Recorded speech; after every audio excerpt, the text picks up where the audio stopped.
Miguel, dito ka lang sa bahay ha. Huwag ka nang sumunod sa akin sa gubat at delikado dun. Baka mamaya ulitin mo na naman yung ginawa mo noong nakaraan. Na sumunod ka sa akin sa pangangaso nang di ko alam. Eh kuya, gusto ko lang naman makita kung paano ka mangaso eh. Gusto ko rin kasing maging kagaya mo kapag malaki na ako. Ano ka ba, Miguel? Ayoko maging kagaya mo ko na hindi nakapagtapos ng high school. Ang gusto ko, makatapos ka ng pag-aaral para magkaroon ka ng magandang trabaho. Ikaw rin naman ang makikinabang yan pagdating ng araw eh. O paano, alis na ako ah.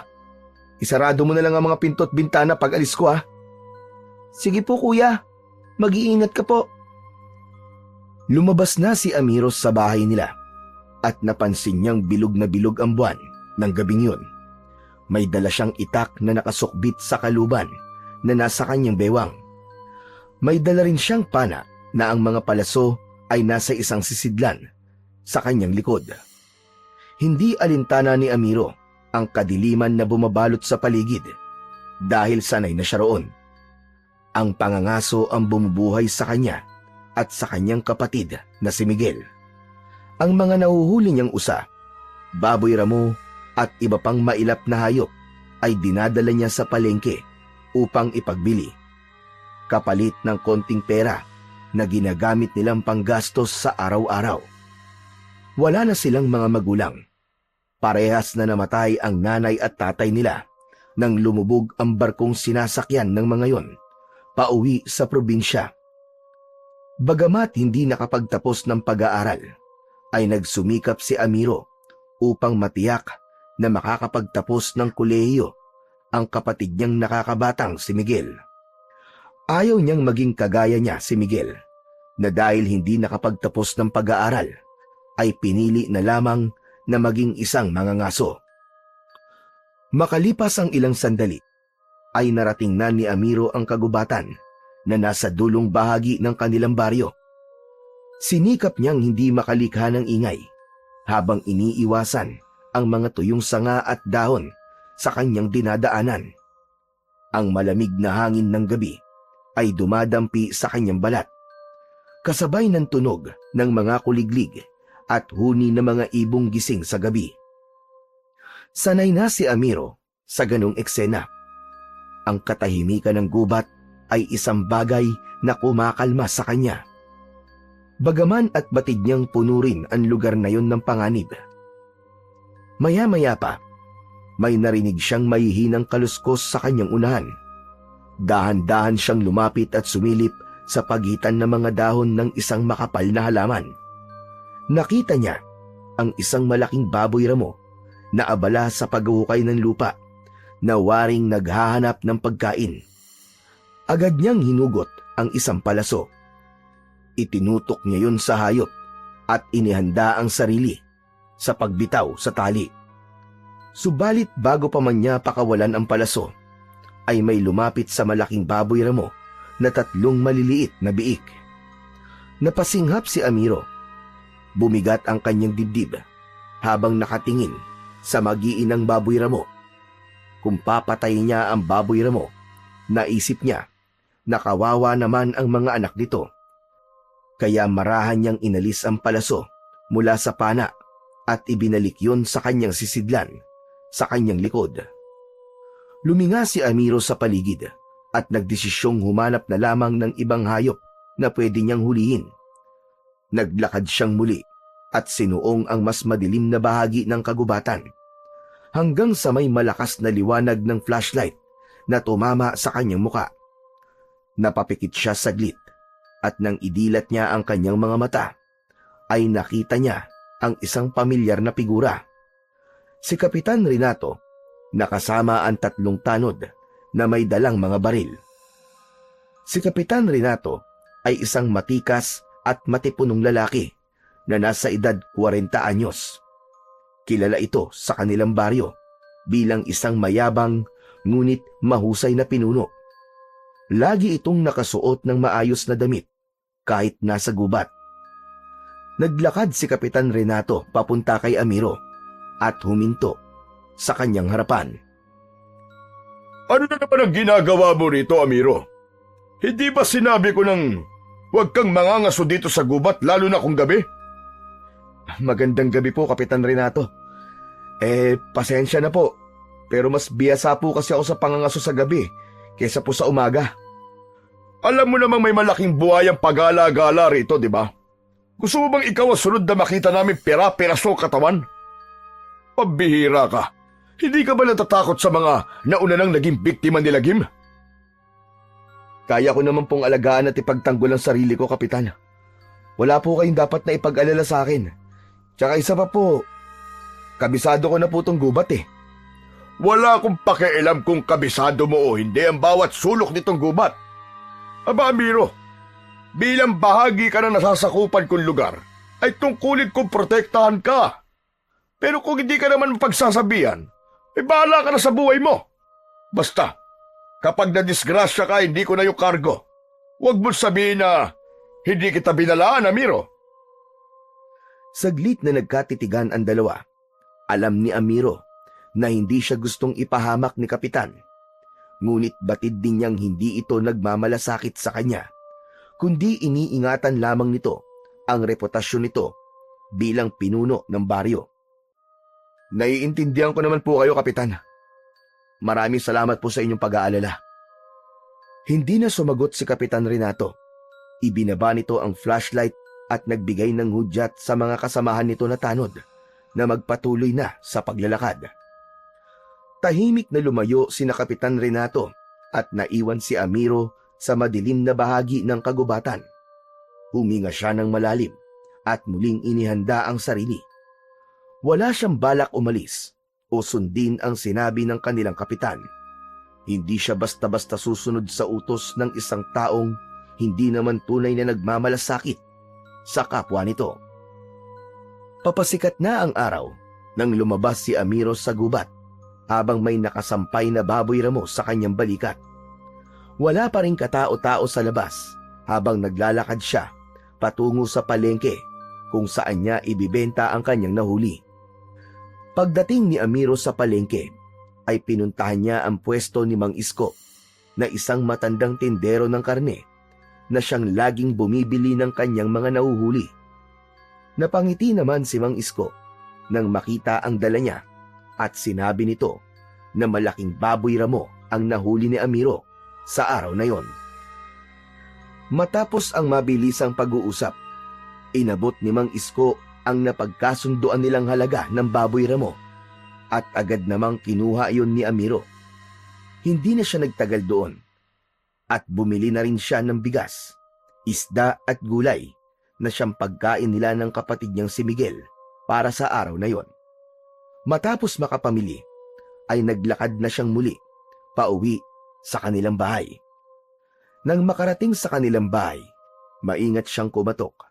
Pinagbuksan naman siya agad ni Miguel na halatang bagong gising pa lamang.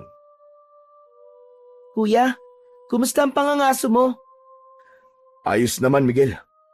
Medyo sinuwerte ako ngayon. Nakahuli ako ng malaking baboy ramo, kaya nakabili ako ng bigas at pang-ulam natin. Ito oh. Pumasok si Amiro at inilapag sa maliit nilang mesa ang binili niya. Isa-isa niyang inalis mula sa supot ang bigas at gulay. Naupo si Miguel sa isang upuan at tinignan siya na waring may iniisip. Teka nga, bakit naman ganyan ang tingin mo sa akin ha, Miguel? May problema ba? Kuya, hindi ka ba natatakot na mga aso sa gubat? Bakit naman ako matatakot? Kasi, di ba kuya, doon nakatira si Lagim? Saglit na natahimik si Amiro. Ang tinutukoy ni Miguel ay walang iba kundi ang malahalimaw sa laki na buwayang pinaniniwalaang naninirahan sa lawa sa loob ng kagubatan. Marami nang natagpo ang patay sa gubat at minsan pa nga may mga bangkay na nakalutang sa lawa sa gubat. Para sa mga tao, walang ibang may gawa nun kundi si Lagim. Ngunit para kay Amiro, walang dahilan para matakot siya kay Lagim. Ilang taon na siyang nangangaso sa gubat, pero ni anino ni Lagim ay hindi pa niya nakikita. Alam mo, Miguel, wala akong dapat na ikatakot kay Lagim. Naniniwala ako na hanggat hindi mo siya ginugulo, hindi ka niya sasaktan. Ang mga hayop ay hindi nananakit kung di mo sila bubulabugin. Alam ni Amiro na hindi kumbinsido si Miguel sa kanyang sinabi, pero hindi na ito nagsalita pa. O sige na, matulog ka na ulit. May pasok ka pa mamaya eh. Sige kuya, inaantok pa nga ako eh. Habang papasok si Miguel sa kwarto nila, ay saglit na nag-isip si Amiro. Hanggang sa sandaling yun kasi, ay hindi pa niya alam kung totoo nga ba si Lagim at ito ang responsable sa mga pinatay na tao sa lugar nila sa mga nakalipas na mga taon. Tanghali na nang magising si Amiro ng araw na yon. Siya lang ang mag-isa sa bahay dahil nasa eskwelahan na ang kanyang kapatid at hapon pa ito umuwi. Bumangon na siya mula sa kanyang higaan at nag-unat ng kanyang katawan. Lumabas siya ng kwarto at napansin niya ang pagkain sa lamesa.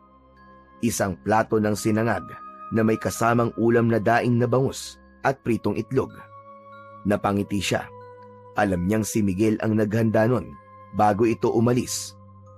Para kay Amiro ay mapalad siya na may kapatid siyang katulad ni Miguel na masipag at maaasahan sa gawaing bahay at marunong magluto kahit bata pa lamang. Umupo si Amiro at sinimulang kainin ang pagkain na nakahain sa lamesa. Ngunit bago pa niya maubos ang kinakain, ay may narinig siyang kaguluhan sa labas. Napakunot ang kanyang noo. Dinig na dinig niya ang sigawan ng mga tao na tila natataranta at nagkakagulo. Agad siyang tumayo at lumabas ng bahay nila. Doon niya nakita ang mga tao na nagtatakbuhan papunta sa iisang direksyon. Napaisip siya kung ano ang nangyayari. At dahil sa kuryosidad, ay sinundan ni Amiro ang pinupuntahan ng mga tao. Pagdating niya sa pinangyarihan ng kaguluhan, ay natigilan siya at kinilabutan ng gusto nang makita niya ang nakahandusay na bangkay ng isang lalaki. Kalunos-lunos ang itsura ng bangkay. Wasak ang damit. May malalalim na sugat sa katawan. At ang isa nitong paa ay halos maputol na. Ang mga mata nito ay nananatiling nakadilat na parabang puno ito ng takot bago ito tuluyang binawian ng buhay. Maya-maya pa ay dumating na si Kapitan Renato at tumayo ito sa tabi ng bangkay. Puwisit talaga. Nakalusot na naman sa pagraronda namin kagabi si Lagim. Isa na naman ang naging biktima ng hayop na buhayang yon. Ilang beses ko na kasing sinabi, wala nang dapat pumunta sa gubat. Napakalaking buhaya ang nakatira roon. At kung hindi kayo mag-iingat, baka kayo na ang isunod ni Lagim. Naramdaman ni Amiro ang bigat ng tingin ng kapitan habang nagsasalita ito na parabang siya mismo ang kinakausap nito. Tinamaan siya sa sinabi nito.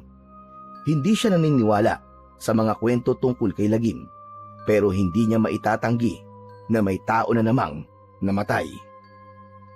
Tumalikod na si Amiro para umalis, pero napahinto siya nang tawagin siya ni Kapitan Renato. Amiro, sandali lang. Napahinto si Amiro, ngunit hindi siya lumingon.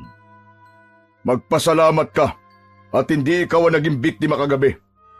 Ilang beses na kita sinasabihan. Huwag ka nang pupunta sa gubat.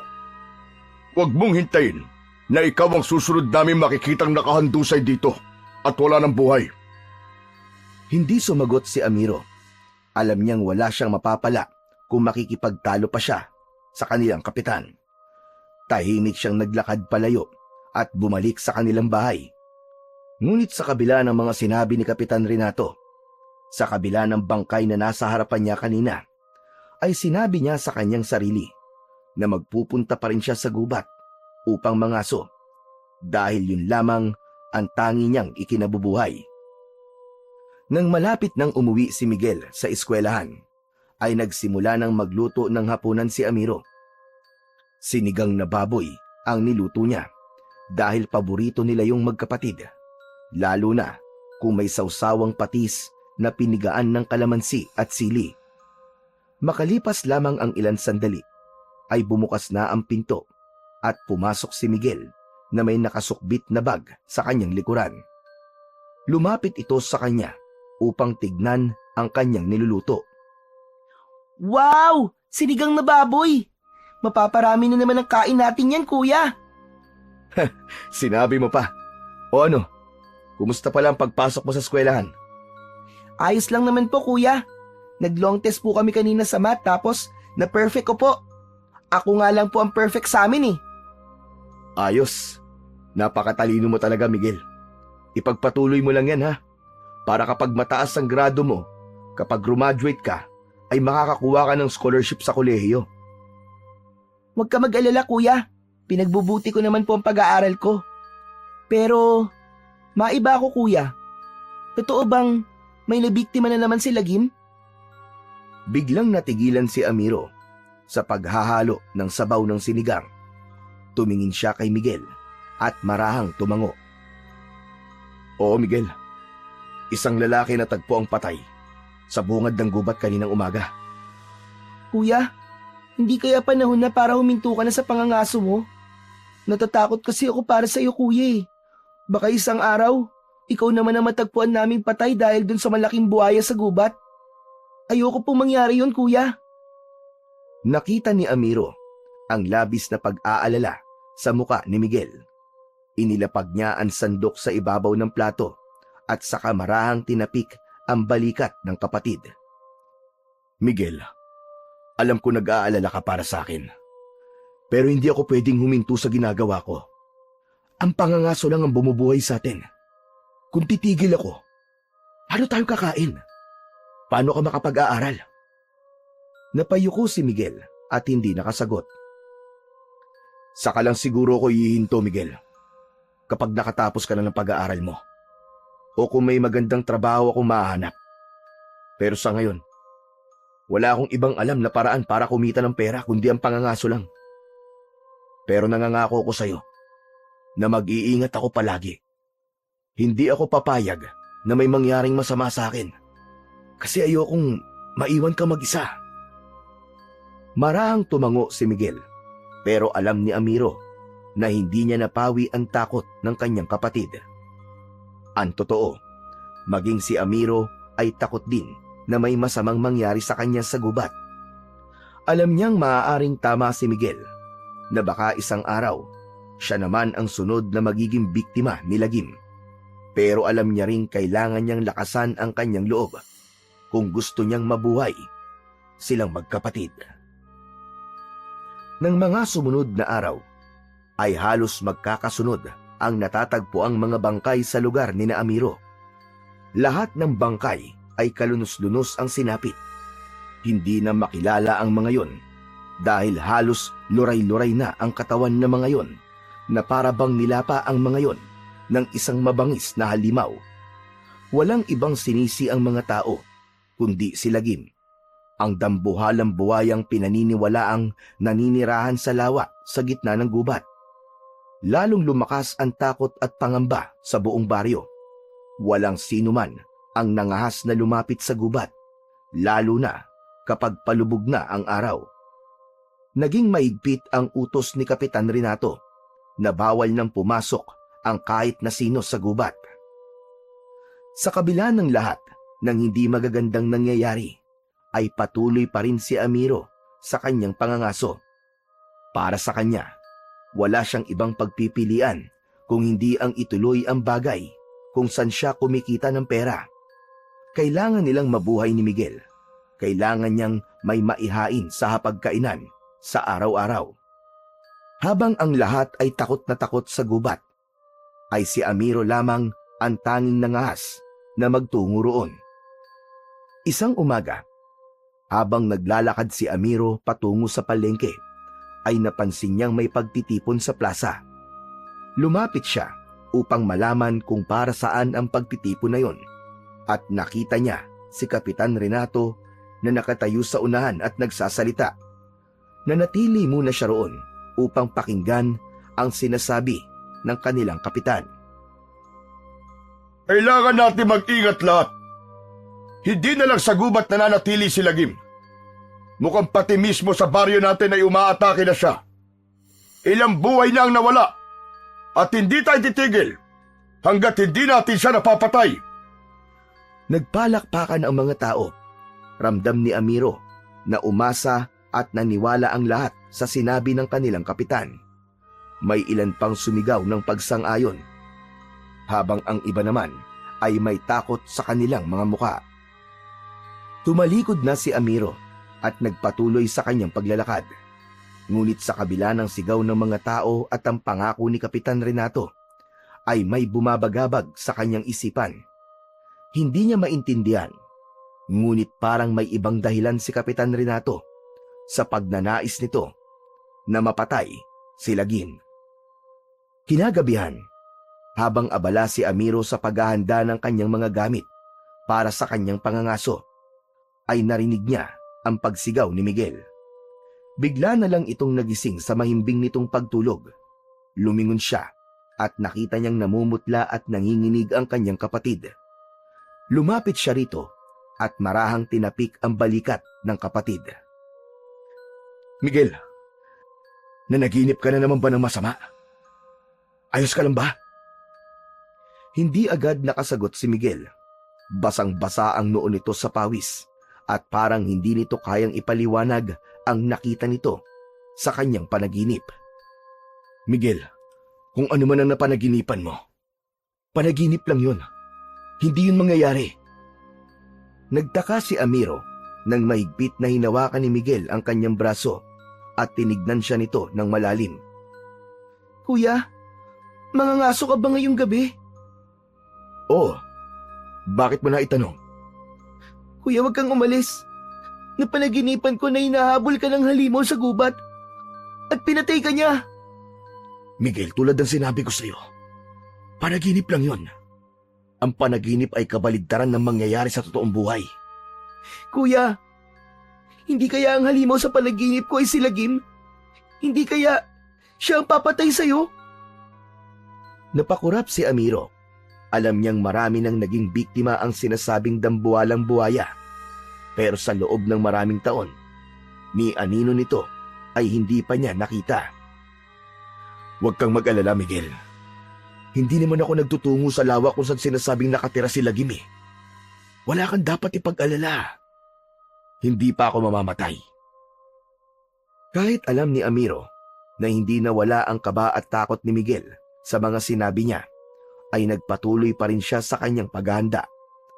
Sa kabila ng pagpigil ni Miguel, ay umalis pa rin siya upang mangaso. Agad na nagtungo si Miguel sa lugar sa gubat na paborito niyang paghulihan ng mga ligaw na hayop.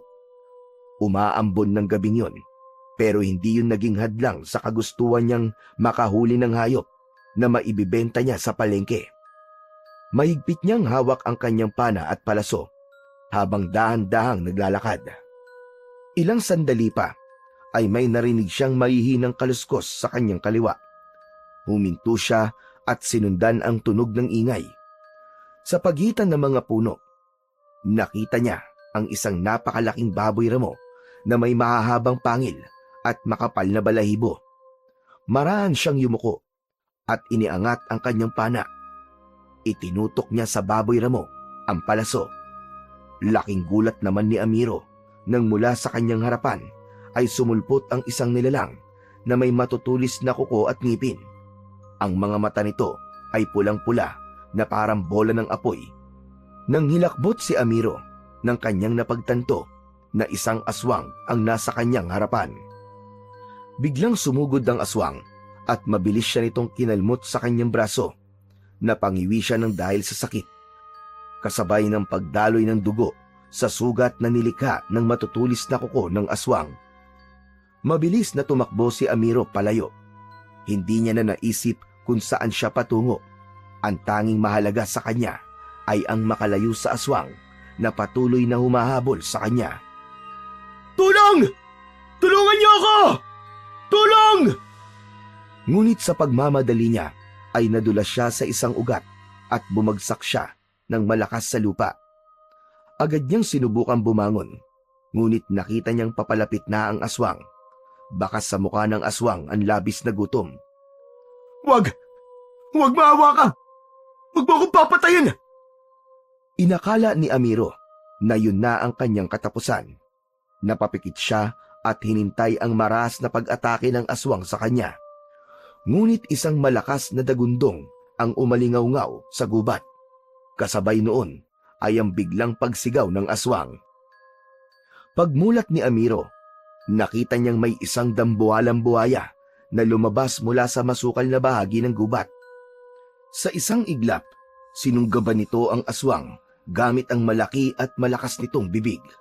Narinig niya ang nakakakilabot na pagkadurog ng laman at buto ng aswang. Sa loob lamang ng ilang segundo ay tinapos ng buhaya ang buhay ng aswang. Walang naging laban ng aswang sa matatalas at malalaking pangil ng buhaya. Napatitig si Amiro sa dambuhalang buhaya habang nanginginig siya sa takot. Sigurado siya na ang buhayang yun ay walang iba kundi si Lagim. Maraang lumapit kay Amiro ang buhaya. Hindi siya makagalaw habang ang matalim na mga mata nito ay nakatuon sa kanya at ang napakalaking nguso nito ay halos dumikit na sa kanyang mga paa. Wag! Maawa ka! Wag mo akong patayin! May kapatid ako naghihintay sa akin sa bahay! Maawa ka sa akin! Hindi alam ni Amiro kung bakit niya kinausap ang buhaya kahit alam niyang hindi naman siya nito maiintindihan. Ngunit nagtaka si Amiro nang unti-unting umatras si Lagim. Matiim muna itong tumingin kay Amiro bago ito tumalikod at mabilis na naglakad palayo. Naiwan si Amiro na hindi makapaniwala sa nangyari. Nanatili siyang nakatulala kahit ilang minuto nang wala sa paningin niya si Lagim. Nagtataka siya kung bakit hindi siya sinaktan o pinatay ni Lagim gaya ng sinasabi ng mga tao tungkol dito, lalo na ni Kapitan Renato. Nang may masmasan si Amiro, ay napatingin siya sa katawan ng patay na aswang na nakahandusay sa lupa. May malalalim itong sugat mula sa matatalas na ngipin ng buhaya. Ang malalaking mata nito ay nanlilisik pa rin, ngunit wala ng buhay. Nang sandaling yon, ay isang bagay ang napagtanto ni Amiro. Malaki ang posibilidad na mga aswang ang tunay na pumapatay ng mga tao sa lugar nila at hindi si Lagim. Doon niya napatunayan ang isang bagay na bumangon sa kanyang isip. Mga aswang ang salarin. Mabilis na tumayo si Amiro. Naisip niyang kailangan niyang ipaalam yun sa lahat. Tumakbo siya palabas ng gubat. Ngunit sa kanyang pagtakbo ay bumangga siya sa isang matigas na katawan ng tao. Napaatras siya at nang tumingin siya sa kanyang harapan ay naroon si Kapitan Renato na may kasamang 3 tanod. Amiro! Ano na namang ginagawa mo rito? Hindi ba't sinabi ko na bawal na magpunta ang kahit na sino dito sa gubat? Napakatigas talaga ng ulo mo. Hindi ka marunong makinig. Kapitan, sandali lang, Kapitan. Makinig kayo. Hindi si Lagim ang pumapatay sa mga tao. At ano na naman ang pinagsasabi mong kalokohan na? Mga aswang, Kapitan. Mga aswang ang pumapatay sa mga tao sa lugar natin. Hindi si Lagim ang dapat nating katakutan, kundi mga aswang. Amiro, katang-isip lang ang mga aswang. Si Lagim ang mamamatay tao, hindi ang mga aswang na sinasabi mo. Patutunayan ko po sa inyo na nagsasabi ako ng totoo. Sumama po kayo sa akin. Hindi na hinintay ni Amiro ang sagot ni Kapitan Renato. Tumakbo siya pabalik sa direksyon kung saan naroon ang bangkay ng aswang. Nang makarating si Amiro sa lugar kung saan pinatay ni Lagim ang aswang, ay habol niya ang kanyang paghinga. Huminto siya at inilibot niya ang tingin sa paligid. Nanlamig siya nang mapagtantong wala na roon ang katawan ng aswang. Napaatras siya nang dumating na sina Kapitan Renato at ang mga tanod nito. O ano? Nasaan yung sinasabi mong aswang, Amiro? Nasaan na? Di maaari. Nandito lang yung kanina eh. Sigurado ako, Kapitan, nandito lang yun. Kung nandito, bakit wala kami nakikita? Dumagundong ang dibdib ni Amiro. Hindi niya alam kung paanong biglang nawala ang katawan doon ng aswang. Magsabi ka nga, Amiro. Nagsasabi ka ba ng totoo, ha? Oo, Kapitan. Hindi ko ugali magsinungaling. Isa pa, wala akong dahilan para magsinungaling sa inyo. Lumapit si Amiro kay Kapitan Renato at ipinakita niya rito ang sugat niya sa braso. O ito tignan nyo. Kalmot to ng aswang. Mukhang hindi naman kalmot yan eh. Baka sumabit ka lang sa sanga. Sinungaling ka pala talaga, Amiro. Napatiim ng bagang si Amiro. Hindi niya kayang tanggapin na nasabihan siyang sinungaling ng kanilang kapitan dahil hindi siya ganong klaseng tao. Kapitan, kalmot po talaga to ng aswang. Inatake po ako ng aswang. Muntik na nga po ako mamatay. Pero bago ako mapatay ng aswang, ay biglang dumating si Lagim. Ano ka mo? Si Lagim? Yung buhaya? Nakita mo siya? Opo, pinatay niya yung aswang. Iniligtas niya po ako. Kung nakita mo si Lagim, sigurado kung patay ka na dapat ngayon. Lahat ng taong nakakaharap ng halimaw na yon ay pinapatay niya. Huwag mo nga kami pinaglololoko, Amiro. Yun nga din po ang pinagtataka ko, Kapitan eh. Ang aswang lang po ang pinatay ni Lagim. Hindi niya ako ginalaw o sinaktan. Guni-guni mo lang yan, Amiro. Ano bang tinira mo, ha? Hindi, Kapitan.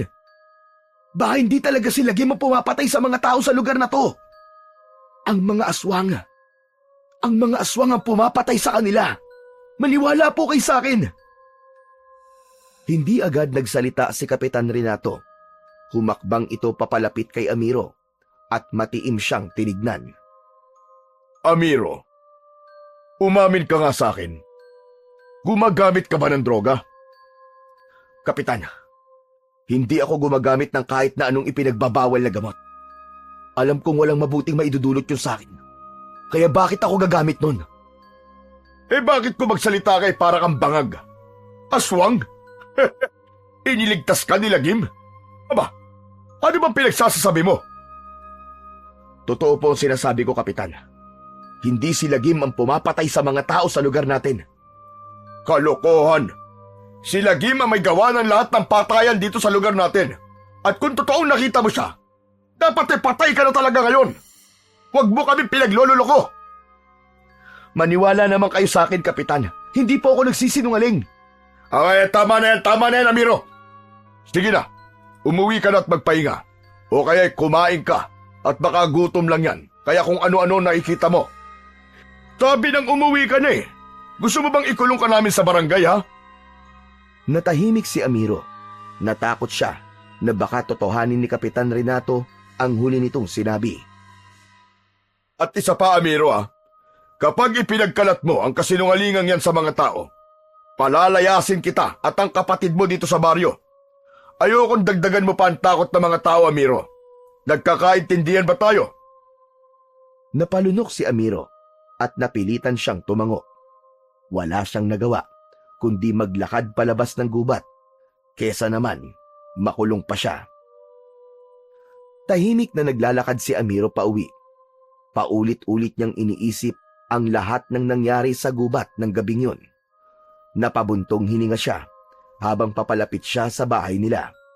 Nang nasa harap na siya ng pinto, ay marahan siyang kumatok. Agad namang bumukas ang pinto at bumungad ang kanyang nakababatang kapatid na si Miguel. Kuya, ang aga mong umuwi ah. Bakit? Anong nangyari? Sandali. Bakit may sugat ka sa braso, kuya? Ano nangyari sa'yo? Wala ito, Miguel. Sumabit lang sa matulis sa sanga. Sigurado ka ba, kuya? Oo. Wala rin ako ng huling hayop sa gubat kaya umuwi na lang ako. Halika sa loob, kuya. Linisin natin yung sugat mo at baka may impeksyon pa yan eh. Pumasok na si Amiro sa loob ng bahay habang pilit niyang itinatago ang kaba na kanyang nararamdaman. Mas pinili na lang niyang magsinungaling kay Miguel kahit hindi niya yun gawain para lang hindi ito mag-alala sa kanya. Kinaumagahan, matapos umalis ni Miguel upang pumasok sa eskwela, ay hindi pa rin mapakali si Amiro. Patuloy siyang binabagabag ng nangyari kagabi sa gubat. Sa kabila ng takot at pangamba, nagpasya siyang bumalik sa lugar kung saan pinatay ng buhaya ang aswang. Kailangan niyang makatiyak na hindi lang yun bunga ng kanyang imahinasyon. Pagdating doon ni Amiro, ay agad niyang napansin ang bakas ng natuyong dugo sa lupa at sa mga damo. Doon niya napagtanto na totoo ang lahat ng nangyari doon nung nakaraang gabi. Ang hindi lang niya talaga maipaliwanag ay kung bakit hindi man lang siya pinaniwalaan ni Kapitan Renato. Mas lalo tuloy tumindi ang duda niya sa kanilang kapitan. Simula ng araw na yon, ay nagkaroon na ng matinding takot si Amiro sa mga aswang na maaaring nagtatago lamang sa gubat. Tuwing iniisip niyang babalik siya sa gubat upang mangaso, ay naaalala niya ang matatalim na kuko ng aswang na dumapo sa kanyang braso at ang nakakatakot nitong anyo. Ngunit alam niyang hindi siya maaaring tumigil sa kanyang pangangaso. Kung hindi siya mangangaso at walang mahuhuling hayop, ay wala siyang maibibenta sa bayan at wala silang kakainin ni Miguel. Dahil sa takot, sinubukan niyang mangaso sa umaga dahil alam niyang hindi umaatake ang mga aswang tuwing umaga. Ngunit naging mas mahirap ang pangangaso niya sa ganong oras dahil mas mailap ang mga hayop dahil madali siyang nakikita ng mga yon.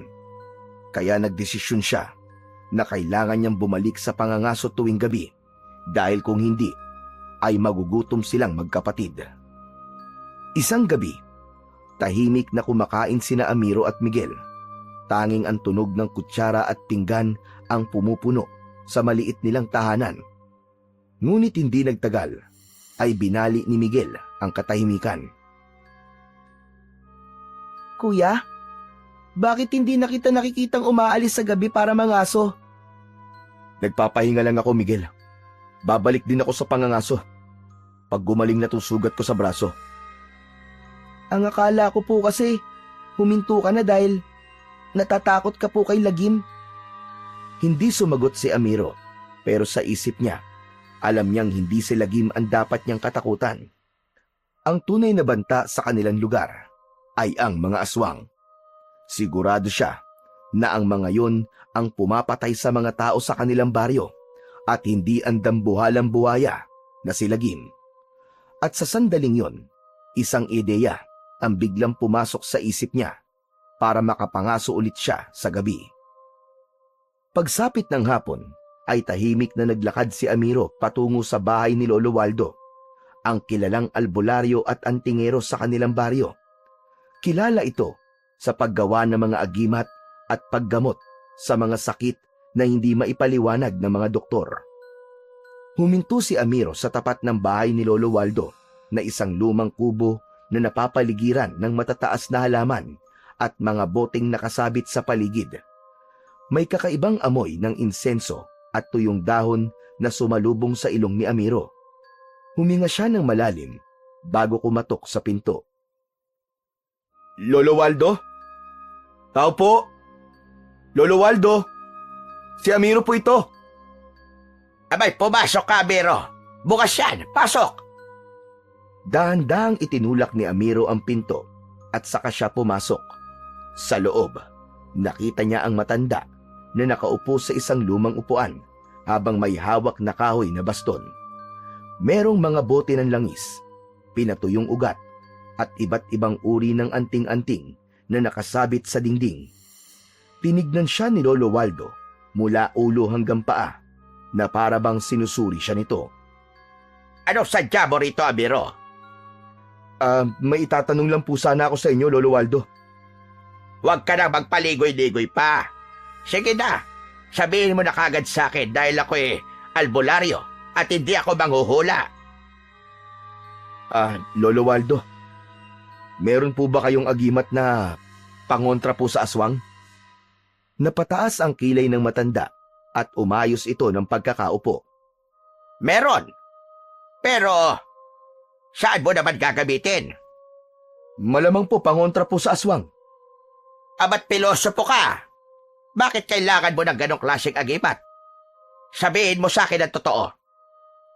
Lolo Waldo, dahil may aswang po rito sa baryo natin. Sandaling natigilan si Lolo Waldo. Biglang sumeryoso ang mukha nito. Ito mo naman nasabi yan.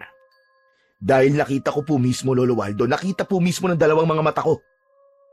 Nakita ko po ang aswang sa gubat. Nangyari po yun isang gabi. Habang nangangaso po ako sa gubat. Bigla po niya akong inatake. Muntik na po ako mamatay. Pero mabuti na lang po. Bigla pong dumating si Lagim. Ano ka mo? Si Lagim? Yun dambuhalang buhaya. Opo. Pero ang ipinagtataka ko po, hindi man lang ako sinaktan ni Lagim. Ang aswang lang po ang pinatay niya. Iniligtas po ako ni Lagim, Lolo Waldo. Nagtataka naman yata yung kwento mo, Amiro. Hindi ba ang sinasabi ng karamihan dito ay si Lagim ang pumapatay sa mga tao? Yan nga rin po ang iniisip ko, Lolo Waldo eh. Maling paratang po ang ibinabato nila kay Lagim. Hindi siya ang tunay na pumapatay sa mga tao rito, kundi ang mga aswang na nasa gubat. Maraming taon na ako nabubuhay sa baryong ito, Amiro. Pero kahit isang beses, ay wala pa ako nabalita ang may aswang dito. Pero totoo pong may aswang dito, Lolo. Kung hindi po ako nakatakas, baka ako na po ang sunod na naging biktima ng aswang sa gubat. Kaya po ako narito sa inyo. Dahil gusto kong ipagpatuloy ang pangangaso ko. Pero ayokong gawin yun ng walang panangga. Kaya sana po bigyan niyo po ako ng agimat laban sa mga aswang. Muling tumahimik si Lolo Waldo. Maya-maya pa ay huminga to ng malalim. Tumayo ito at naglakad papunta sa isang kahon na nasa sulok ng kubo. Binuksan nito ang kahon at kinuha ang isang maliit na bote na may lamang langis at pira-pirasong ugat. Inabot nito yon kay Amiro. Amiro, ito lang ang maibibigay ko sa'yo. Ano po ito, Lolo Waldo? Kapag kumulo ang langis sa loob ng bote na ito, ibig sabihin lang, may aswang na malapit sa'yo. Magandang meron ka nito para alam mo kung may aswang sa paligid. Mas makapaghahanda ka na lumaban o kaya ay tumakbo. Pero Lolo Waldo, wala po ba kayong mas malakas na agimat? Yung magiging malakas po ako para malabanan ko po mga aswang. Kung gusto mong lumaban sa mga aswang, hindi sapat ang agimat. Kailangan mo rin ng tapang. Pero ito lang ang kaya kong ibigay sa'yo. Wala nang nagawa si Amiro, kundi ang tanggapin ang maliit na bote na yon. Hindi niya na yon tinanggihan dahil baka bawiin pa yon ni Lolo Waldo. Maraming salamat po, Lolo Waldo. Tandaan mo ito, Amiro. Hindi pa ako kumbinsido sa kwento mo. Hanggat hindi ako mismo ang nakakakita sa mga aswang na sinasabi mo, ay hindi ako maniniwala. Malakas po ang pakiramdam ko na malalaman niyo rin po ang katotohanan. Matapos yon, ay nagpaalam na si Amiro kay Lolo Waldo. Umalis siya sa bahay ni Lolo Waldo na dala ang maliit na bote na ibinigay nito sa kanya. Kinagabihan, lumabas ng kanilang bahay si Amiro, dala ang kanyang pana, mga palaso at ang maliit na boteng ibinigay ni Lolo Waldo. Hawak niya yon ng mahigpit. Sa kabila ng takot na nararamdaman niya sa muling pagpunta sa gubat, ay tumuloy pa rin siya dahil kailangan niyang kumita ng pera. Habang naglalakad siya papasok sa masukal na kagubatan, ay pinakiramdaman niya ang paligid. Ang liwanag ng buwan ay sapat na upang makita niya ang dinadaanan niya. Mas lalong humigpit ang pagkakahawak ni Amiro sa bote na nasa kanyang kamay. Alam niyang kapag kumulo ang langis na nasa bote, ay nangangahulugan na may aswang sa paligid o malapit sa kanya. Sa paglalakad ni Amiro, ay bigla siyang napahinto nang may narinig siyang mga yabag sa kanyang unahan. Agad siyang yumuko at nagtago sa likod ng isang malaking puno. Mula sa kanyang kinaroroonan, nakita niya ang ilang lalaking tumatakbo sa gitna ng gubat. Agad niyang nakilala ang isa sa mga yon. Walang iba kundi si Kapitan Renato. Halatang may hinahabol ang mga yon. Nagpasya siyang sundan sina Kapitan Renato upang malaman kung ano o sino ang hinahabol ng mga yon. Sa tulong ng liwanag ng buwan ay nakita ni Amiro ang isang malaking nilalang na tumatakbo sa pagitan ng mga puno. Napalunok siya nang mapagtanto niyang si Lagim ang hinahabol ni na Kapitan Renato. Kinabahan siya nang lumiit na ang distansya ni Lagim sa mga humahabol dito. Hanggang sa isang putok ng baril ang umalingaw-ngaw sa kagubatan. Napapikit si Amiro at nanginig ang buo niyang katawan. Nang idilat niya ang kanyang mga mata, ay nakita niyang tumakbo si Lagim patungo sa lawa. Ngunit hindi pa rin ito tinigilan ni na Kapitan Renato. Patuloy na pinapuputokan ng baril ng mga ito si Lagim. Matagumpay na nakarating si Lagim sa lawa at mabilis itong sumisid doon. Tumayo si na Kapitan Renato sa gilid ng lawa at walang tigil na nagpaputok sa tubig. Kinabahan at natakot si Amiro na baka mapatay si Lagim dahil alam niyang hindi si Lagim ang pumapatay ng mga tao sa kanilang baryo. Hindi ito ang tunay na halimaw na dapat na pinapatay. Mariing na ikuyom ni Amiro ang kanyang mga kamay.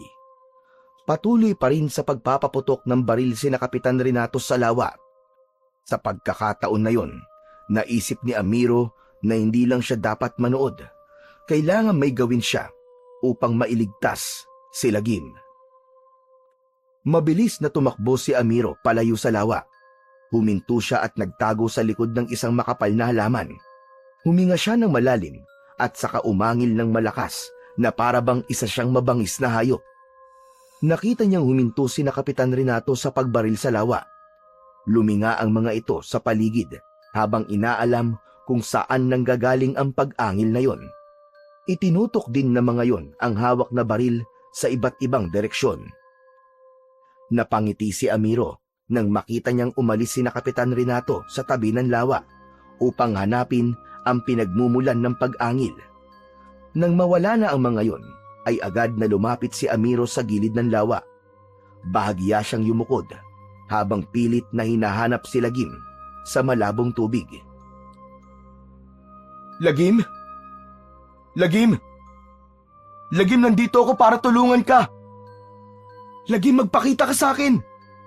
Hindi kita sasaktan, Lagim. Kakampi mo ko.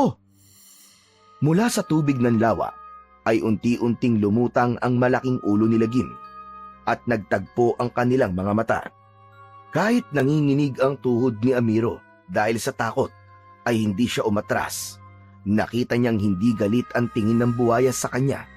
Bagkus ay parang nauunawaan nito ang sinasabi niya. Lagim, alam kong hindi ikaw ang pumapatay sa mga tao. Tutulungan kita. Sumunod ka sa akin, Lagim. Tahimik na umahon si Lagim mula sa lawa. Sa ilalim ng liwanag ng buwan, nakita ni Amiro ang tama ng bala sa likod nito. Napalunok siya nang mapagtantong mas malaki si Lagim sa malapitan, pero pinilit niyang hindi makaramdam ng takot. Halika, Lagim. Kailangan nating lumayo sa lugar na to. Sigurado ako na babalikan ka dito nila, Kapitan. Tahimik na sumunod si Lagim kay Amiro. Hindi ito gumawa ng ingay at hindi rin nagpakita ng kahit na anong agresibong pagkilos. Para bang napakalaki agad ng tiwala nito sa kanya. Sa hindi kalayuan, nakakita si Amiro ng isang mababaw na hukay sa lupa na napapaligiran ng mga tuyong dahon at sanga. Lagim, sa hukay na yan ka magtatago, ha? Sige na, pumunta ka na dyan. Tumitig sa kanya si Lagim na tila nauunawaan talaga nito ang mga salitang binibitiwan niya. Ilang saglit lang ay unti-unting lumapit si Lagim sa hukay at nanatili ito roon. Napasinghap si Amiro at hindi siya makapaniwala na nauunawaan nga siya ng buwaya. Agad na tinabunan ni Amiro si Lagim ng mga tuyong dahon at sanga. Siniguro niyang hindi ito makikita ng ibang tao. Matapos niyang matabunan si Lagim, ay bahagya siyang nakahinga ng maluwag. Lagim, kahit anong mangyari, ay wag na wag kang gagalaw o lalabas dyan, ha? Hindi gumalaw si Lagim.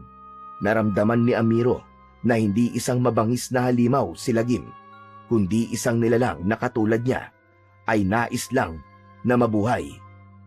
Matapos yun, ay mabilis na umakyat si Amiro sa punong malapit sa pinagtataguan niya kay Lagim. Makalipas ang ilang sandali, ay dumaan sina Kapitan Renato kasama ang mga tanod nito. Kinabahan siya dahil ilang di pa lamang ang layo ng mga ito kay Lagim. Sige, bumalik tayo sa lawa. Baka naroon pa si Lagim. Kailangan mapatay natin siya ngayong gabi. Mukhang may nanluloko lang sa atin kanina. Humanda siya sa akin kapag nalaman ko kung sino ang umangil na yon. Tara na! Humigpit ang kapit ni Amiro sa sanga. Ramdam niya ang pawis na bumababa sa kanyang sentido. Alam niya na isang maliit na maling galaw lang niya ay sigurado siyang mauhuli siya ni na Kapitan Renato. Ilang minuto pa ang lumipas bago tuluyang lumayo si na Kapitan Renato. Nang masiguro ni Amiro na wala na ang mga ito, ay dahan-dahan siyang bumaba mula sa puno. Bumalik siya sa hukay kung saan niya itinago si Lagim. Mabilis niyang inalis ang mga tuyong dahon at sanga at nakita niya ang dambuhalang buhaya. Lagim, ako ito. Kaya mo pa ba? Ayos ka lang ba? Bahagyang gumalaw ang buhaya at napansin ni Amiro ang tuloy-tuloy na pagdaloy ng dugo mula sa tama ng bala sa likod nito. Kailangan alisin natin ang bala sa likod mo. Baka maimpeksyon ka. Tinignan ni Amiro ng mabuti ang sugat ni Lagim. Nakita niyang hindi gaanong lumubog ang bala dahil matigas ang balat ng buhaya. Kaya ko to. Lagim, tatanggalin ko na. Saglit lang to.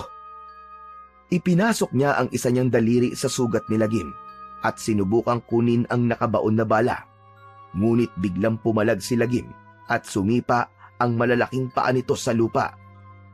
Lagim, tiisin mo lang. Kailangan nating alisin to. Tumigil si Lagim sa paggalaw. Huminga ng malalim si Amiro at muli niyang pinasok ang kanyang daliri sa sugat ni Lagim.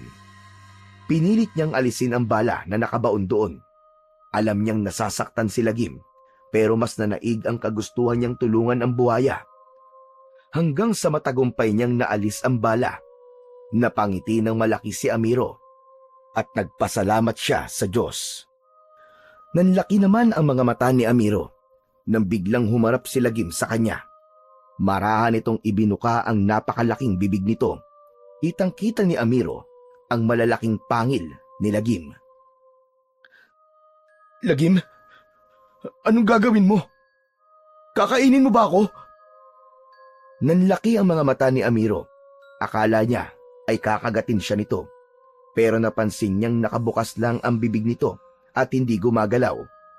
Sa loob ng bibig ni Lagim ay napansin niya ang isa sa mga pangil nito na pinakamalaki sa lahat na bahagyang kumikislap. Tila may sarili yung liwanag. Hindi alam ni Amiro pero tila may binubulong si Lagim sa kanya. Sinasabi nito sa kanya na kunin niya ang pangil nito na nagliliwanag. Nanginginig ang mga kamay ni Amiro habang dahan-dahan niyang inaabot ang pangil na yon. Nagulat siya nang madali niya yung natanggal na para bang kusa yung bumigay ng hawakan niya. Nang makuha na ni Amiro ang isang pangil ni Lagim, ay biglang tumirik ang kanyang mga mata. Isang malakas na enerhiya ang dumaloy sa kanyang buong katawan. Nanginig ang buo niyang katawan at naramdaman niya ang kakaibang lakas na lumukob sa kanyang pagkatao. Nagsimulang lumabo ang kanyang paningin hanggang sa tuluyan siyang nawalan ng malay. Umaga na nang bumalik ang ulirat ni Amiro. Napansin niyang nasa loob siya ng kanilang bahay habang nakahiga sa papag na tulugan nila ni Miguel. Saglit siyang natigilan upang mag-isip. Isang malalim na paghinga ang kanyang pinakawalan at naisip niya na panaginip lamang ang nangyari kagabi. Maya-maya pa ay may naramdaman siyang isang bagay na nasa loob ng nakakuyom niyang kamay. Marahan at kinakabahan niyang binuksan ang kanyang kamay at nanlaki ang mga mata niya nang makita niya roon ang pangil ni Lagim. Hindi yun isang panaginip. Totoo yung nangyari. Mabilis na bumangon mula si Amiro sa papag at lumabas siya ng kwarto. Sa maliit nilang sala, nakita niyang abala si Miguel sa pagwawalis. Nang makita siya nito, ay nagpakawala ito ng matamis na ngiti. Kuya, buti naman gising ka na. Nauna na pala akong kumain kasi gutom na ako eh. Pero ipinagtira naman kita ng pagkain, kuya. Umupo si Amiro sa bangko habang pilit na inaalala kung paano siya nakauwi kagabi. Gusto niyang itanong kay Miguel kung may nakita itong kakaiba, pero pinigilan niya ang kanyang sarili. Bakit hindi ka pumasok ngayon, Miguel? Ano ka ba, kuya? Sabado ngayon. Wala akong pasok. Ganun ba? Oo nga pala, no? Sabado nga pala ngayon. Alam mo ba kung anong oras ako nakauwi kagabi? Hindi ko alam, kuya eh. Nagising na lang ako kaninang umaga na nasa tabi na kita. Nagtataka nga ako kung paano ka nakapasok kagabi, kuya eh. Hindi ko natatandaan na kumatok ka. Ano siguro? Baka nakalimutan mong ikandado ang pinto. Pagdating ko kasi, hindi nakalakang pinto kaya hindi na ako kumatok. Siguro nga. O sige, kuya. Maglilinis lang ako Kumain ka na at baka gutom ka na rin. Hindi na nagsalita si Amiro at nagtungo na siya sa hapagkainan. Pagkaupo niya, ay binuksan niya ang kanyang kamay at tinitigan niya ang pangil ni Lagim na nasa kanyang palad. Hindi niya maintindihan, pero tila may kakaibang enerhiya na inilalabas ang bagay na yon na patuloy na dumadaloy sa buo niyang katawan. Sa mga sumunod na araw ay hindi mapakali si Amiro. Paulit-ulit niyang tinitignan ang pangil ni Lagim. Iniikot niya yon sa kanyang mga daliri at pinagmamasdan kung may kakaibang katangian yon. Hindi niya maintindihan kung bakit yon ibinigay sa kanya ng dambuhalang buhaya. Habang lumilipas ang mga araw, ay mas lalong lumalalim ang pag-iisip ni Amiro. Hindi siya makatulog ng maayos dahil alam niyang may bahagi ng sarili niyang gustong tuklasin ang lihim ng pangil ng buhaya. Hanggang naisip niya si Lolo Waldo. Nagkaroon siya ng hinala na ang matandang albularyo ang nag-iisang taong maaaring makasagot sa kanyang mga tanong. Isang umaga, maagang tumungo si Amiro sa bahay ni Lolo Waldo. May bahagyang kaba sa kanyang dibdib. Ngunit mas nagibabaw ang kanyang pagnanais na malaman ang lihim ng pangil na nasa kanyang pangangalaga. Pagdating niya sa bahay ni Lolo Waldo, ay agad siyang kumatok. Hindi naman nagtagal, ay bumukas din ang pinto at bumungad sa kanya si Lolo Waldo. Ikaw na naman. Kung hihingi ka na naman ng agimat, ay umuwi ka na lang. Wala akong ibibigay sa'yo, Amiro. Teka, hindi po. Hindi po ako pumunta rito para manghingi ng agimat. Lolo Waldo, meron lang po sana akong nais na itanong sa inyo. Maaari po ba akong pumasok? Sandaling nag-isip si Lolo Waldo. Sa huli, ay nilawakan nito ang pagkakabukas ng pinto at hinayaan siyang makapasok. Magkaharap silang umupo sa kawayang sahig. Nang tanungin ni Amiro si Lolo Waldo kung ano ang pakay niya, ay marahan niyang ibinuka ang kanyang palad upang ipakita sa matanda ang pangil ni Lagim. Napasinghap si Lolo Waldo at nanlaki ang mga mata nito nang makita nito ang nasa palad ni Amiro. Agad nitong kinuha ang pangil ng buhaya at masusi yung pinagmasdan. Bakas sa mukha nito ang pagkamanga at tila hindi ito makapaniwala. Saan mo nakuha ito, Amiro? Lolo Waldo, ibinigay po sa akin yan ni Lagim. Ano ka mo? Ibinigay ito sa'yo ng buhayang nasa gubat. Pero paano? Sa tingin ko po kapalit po yan ang pagliligtas ko sa kanya. Papatayin sana siya ni Kapitan Renato, pero itinago ko po siya. Napabuntong hininga si Lolo Waldo at muling tinignan ang pangil ng buhaya. Matapos yon, ay ibinalik na nito yon kay Amiro. Mapalad ka. Napakapalad mo, Amiro. Napakaraming tao ang namamatay sa pagtatangkang makuha ang mutya ng pangil ng buhaya. Ngunit ikaw, ibinigay ito ng kusa sa iyo ng buhaya. Ano po bang ibig niyo sabihin?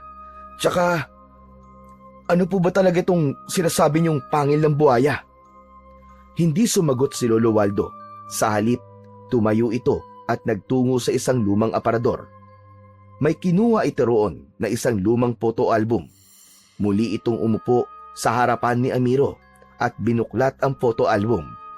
Maya-maya pa ay huminto ito sa pagbuklat at napansin niya ang mapait na ngiti nito. Itinuro ni Lolo Waldo ang litrato ng isang matandang lalaki. Atay ko ang lalaking ito. Pero napansin mo ba ang isa niyang kamay? Doon lang napansin ni Amiro na putol ang kanang kamay ng lalaki sa larawan. Bakit po naputol ang kamay niya, Lolo Waldo? Nung kabataan kasi niya, sinubukan niya kumuha ng mutya ng pangil ng buhaya. Pinaniniwalaan niya noon na ang pagkakaroon ng mutyang yon ay magbibigay sa kanya ng hindi matatawarang lakas at proteksyon. Nang subukan niyang bunutin ng isang pangil mula sa isang buhaya, ay kinagat ng buhaya ang kamay niya. Isang mabilis na kagat ang ginawa ng buhaya at tuluyang naputol ang kanyang kamay. Maswerte na lang siya at nabuhay pa rin siya. May mga kakilala rin ako na sinubukan yon, pero karamihan sa kanila ay hindi na nakabalik ng buhay. Ibig sabihin po ba may kapangyarihan po ang pangil na to? Hindi lang basta isang kapangyarihan, Amiro. Ang may hawak ng mutyang yan ay magkakaroon ng kakaibang lakas. Isang lakas na maihahalin tulad sa isang buhaya. Matibay at malakas na pangangatawan. May liksi sa tubig at sa lupa. Pero higit sa lahat, protektado ka nito. Basta dala mo ang mutyang yan, hindi ka basta-basta masusugatan at kaya mong labanan ng kahit na anong kasamaan. Napalunok si Amiro. Hindi niya inasahan na ganun kahalaga ang bagay na ibinigay sa kanya ni Lagim. Maya-maya pa ay muling nagsalita si Lolo Waldo. Gaya na sinabi ko sa iyo, Amiro, hindi madaling makuha ang mutyang yan. Kung nabunot mo yan ng ganun kadali lang, ibig sabihin ay malaki ang tiwala ni Lagim sa iyo. Hindi ko alam kung bakit, pero parang nais ko nang maniwala sa sinasabi mong hindi si Lagim ang pumapatay sa mga tao dito sa ating lugar. Baka naisip ni Lagim na kailangan ng may lumaban sa totoong kasamaan na meron dito sa lugar natin. Muling napasinghap si Amiro. Matagal na niyang pinaniniwalaan na hindi si Lagim ang tunay na salarin. Ngunit walang naniniwala sa kanya. Ngayong may mutya na siya, mas lalong lumalim ang kanyang pagdududa na may mas malalim pang dahilan kung bakit ibinigay yun sa kanya ng mahiwagang buhaya. Pero Lolo, may ideya po ba kayo kung bakit niya po ito binigay sa akin? Tanging ikaw lamang ang makakatuklas ng sagot sa tanong mong yan, Amiro. Natahimik si Amiro at pinilit niyang inisip kung ano nga ba talaga ang dahilan ni Lagim kung bakit nito ipinagkatiwala sa kanya ang ganoong klase ng mutya. Alam niya na hindi lamang simpleng pasasalamat yun kung bakit nito yun ibinigay sa kanya. Malakas ang pakiramdam niya na meron pang mas malalim na dahilan na kailangan niyang matuklasan sa mga susunod na araw. Matapos makipag-usap ni Amiro kay Lolo Waldo, ay nagtungo siya sa gubat. Naisip niyang puntahan si Lagim at baka makakuha siya ng sagot sa kanyang katanungan. Makalipas ang ilang minutong paglalakad sa gubat, ay narating na niya ang lawa kung saan madalas na makita si Lagim. Lagim! Lagim, nandito ako! Si Amiro to, Lagim! Lagim! Pinakiramdaman ni Amiro ang paligid, lalo na ang lawa. Pero nanatiling kalmado ang tubig doon. Lagim, kaibigan! Lagim! Naririnig mo ba ako? Tahimik pa rin ang buong paligid. Hindi pa rin naramdaman ni Amiro ang presensya ng dambuhalang buhaya. Hanggang sa nagdesisyon siyang mas lakasan ang kanyang boses. Lagim! Lagim, kaibigan! Kausapin mo ako! Ako to si Amiro! Ang nagligtas sa'yo! Magpakita ka sa akin, kaibigan! Lagim! Bumilis ang tibok ng puso ni Amiro nang makakita siya ng paggalaw sa tubig. Nagkaroon doon ng malakas na alon at mula roon ay lumitaw si Lagim. Mabilis siyang lumangoy papunta sa kinaroroonan ni Amiro. Huminto ito sa harapan niya at nang ibukas nito ang malaki nitong bunganga ay nagkislapan sa sikat ng araw ang matutulis nitong mga pangil. Malakas na isinarado ni Lagim ang bunganga nito at may tubig na tumalsik sa mukha ni Amiro. Sa pagkakataon na yon ay hindi nakaramdam ng takot si Amiro kay Lagim. Pakiramdam niya ay konektado silang dalawa ng buhaya.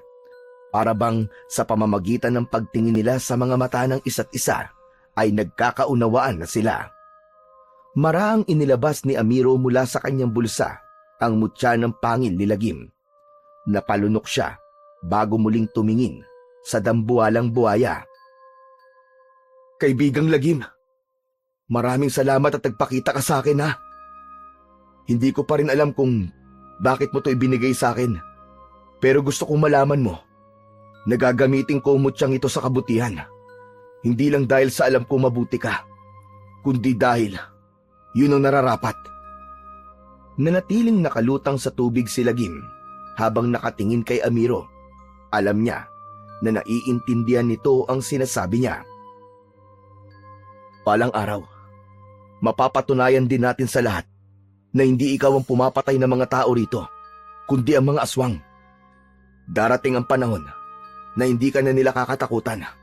Ipinapangako ko yun sa'yo, Lagim. Napatingin si Amiro sa mga mata ni Lagim. Kahit wala itong ekspresyon, ay nararamdaman niya ang kasiyahan ng buhaya sa kanyang sinabi. Napangiti siya.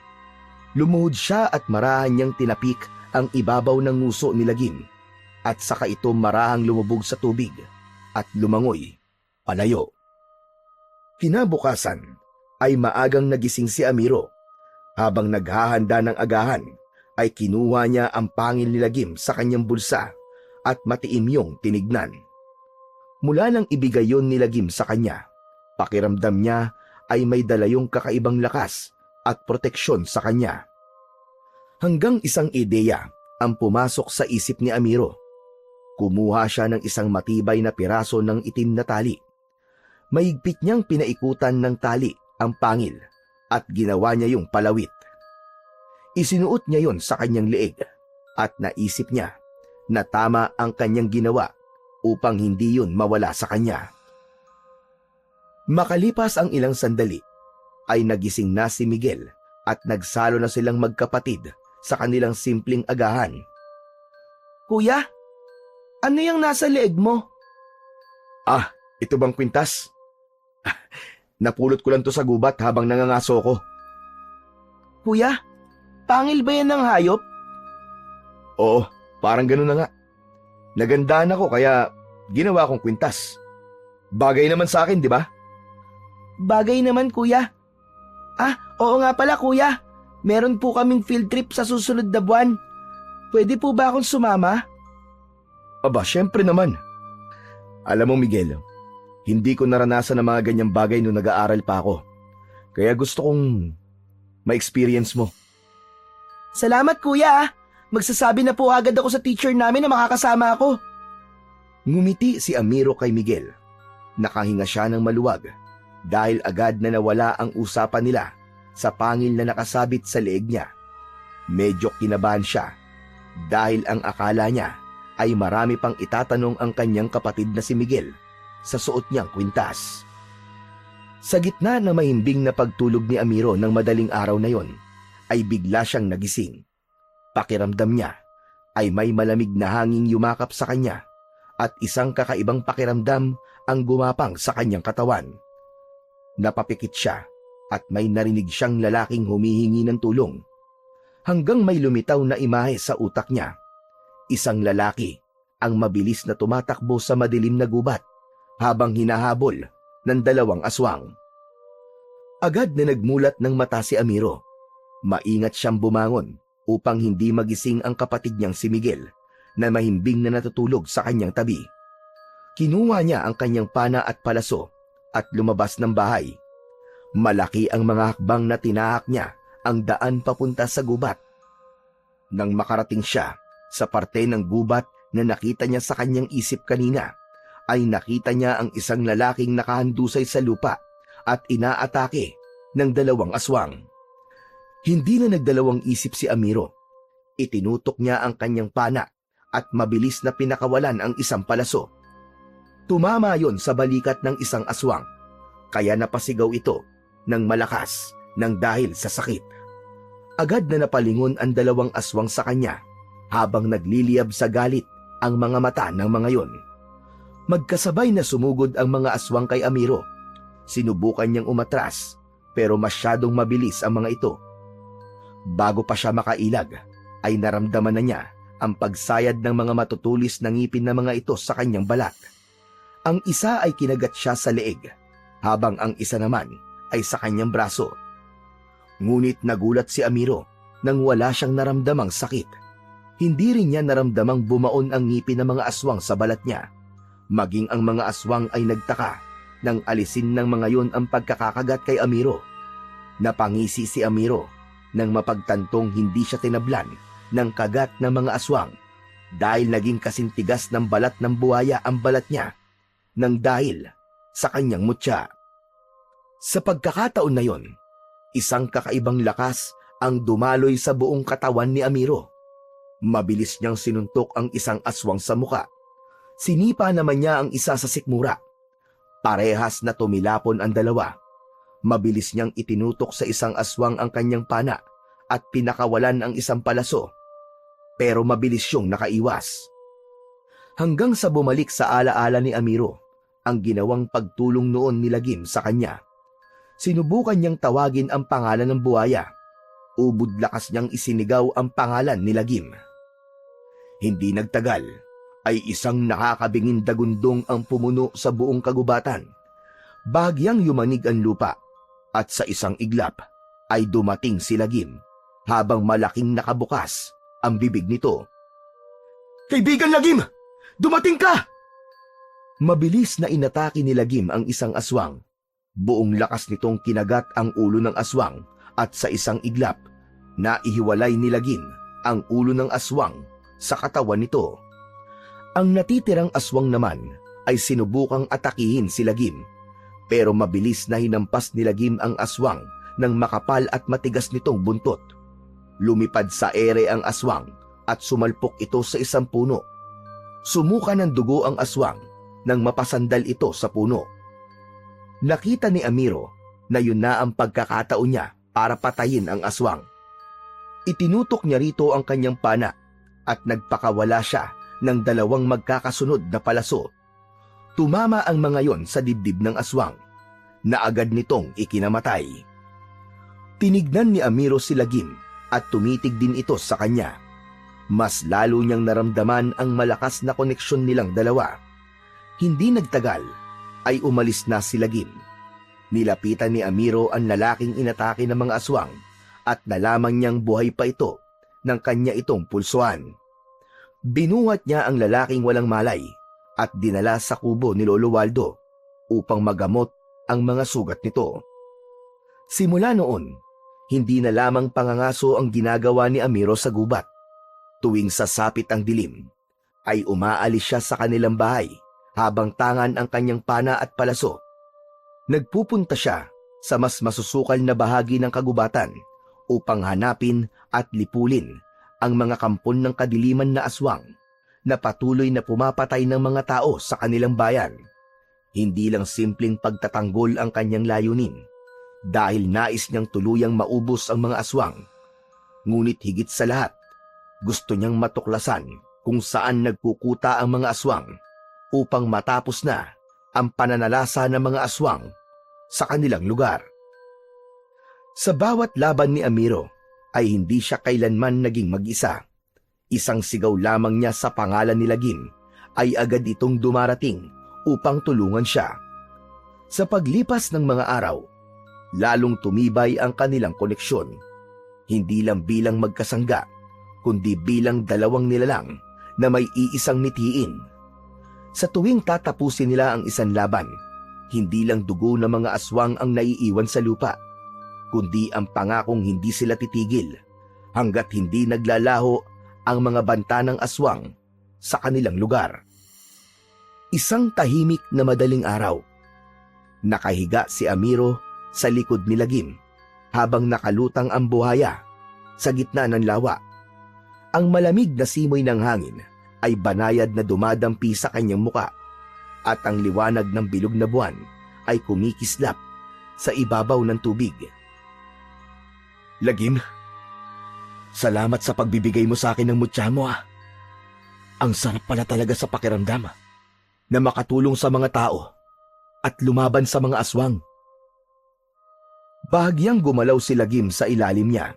Tila sumang-ayon ito sa kanyang sinabi.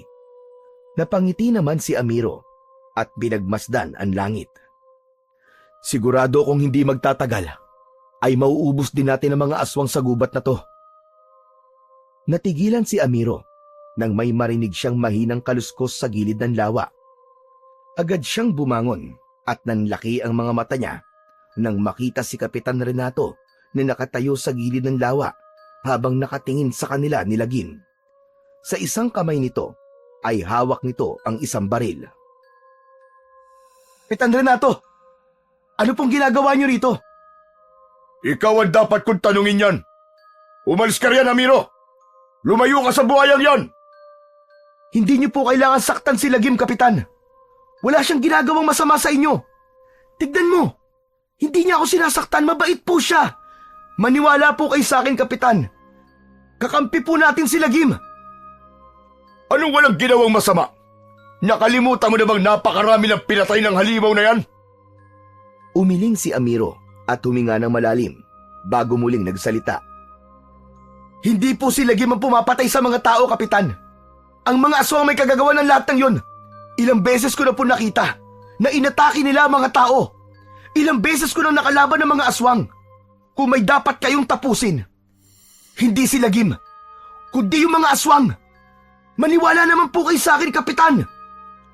Nahihibang ka na, Amiro. Ano bang ginawa sa'yo ng buhayang yan?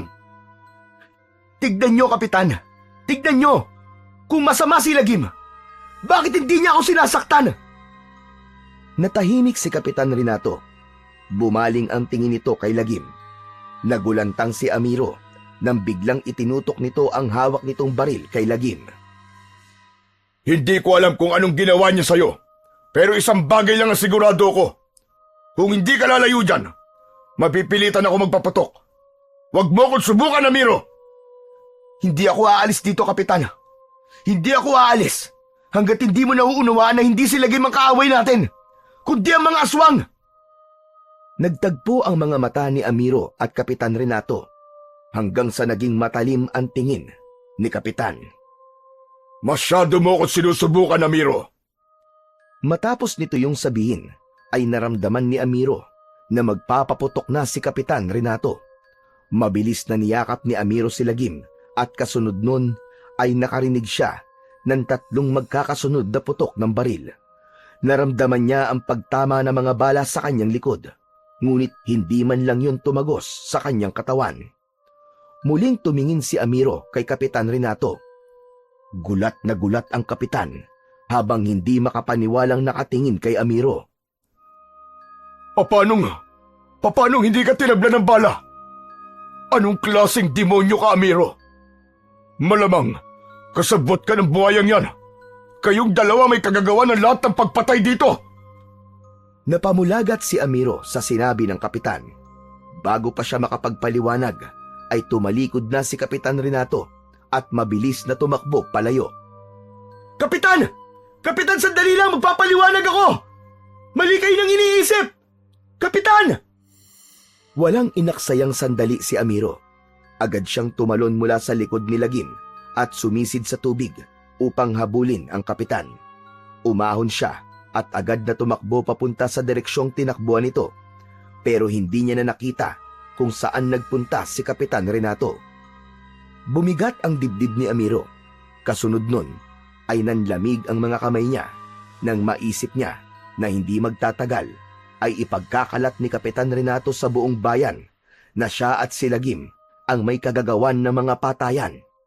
Kapag nangyari yon, siguradong pag-iinitan siya ng mga tao at may posibilidad na maging si Miguel ay madadamay. Dahil doon ay mabilis na tumakbo si Amiro pauwi.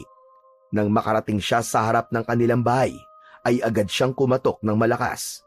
Ilang sandali lang ay bumukas ang pinto at bumungad sa kanya si Miguel na mukhang bagong gising habang kinukusot ang mga mata. Kuya, bakit para kang nakakita ng multo? May problema ba? Wala nang sinayang na oras si Amiro. Pumasok siya at mabilis na kinuha ang isang lumang bag mula sa kanilang aparador. Mabilis niyang inilagay roon ang ilang damit ni Miguel, habang si Miguel naman ay may pagtataka siyang pinapanood. Kuya, anong ginagawa mo? Ano ba nangyayari? Huwag ka na magtanong, Miguel. Kailangan mo magtago. Hindi ka dapat makita ng kahit na sino ngayon. Pero kuya... Miguel, sumunod ka na lang sa akin. Kilala mo ko. Hindi ako papayag na may masamang mangyari sa'yo. Kaya itong ginagawa ko ay para sa kaligtasan mo. Lalo lamang naguluhan si Miguel, ngunit tila nagtiwala na ito kay Amiro dahil hindi na ito nagtanong pa. Pagkatapos ng ilang minuto, binuhat ni Amiro ang bag at hinawakan ang braso ni Miguel at magkasama silang umalis ng kanilang bahay. Walang ibang naisip si Amiro na pwede niyang pagkatiwalaan kundi si Lolo Waldo. Kaya naman, doon sila nagpunta ng kanyang kapatid.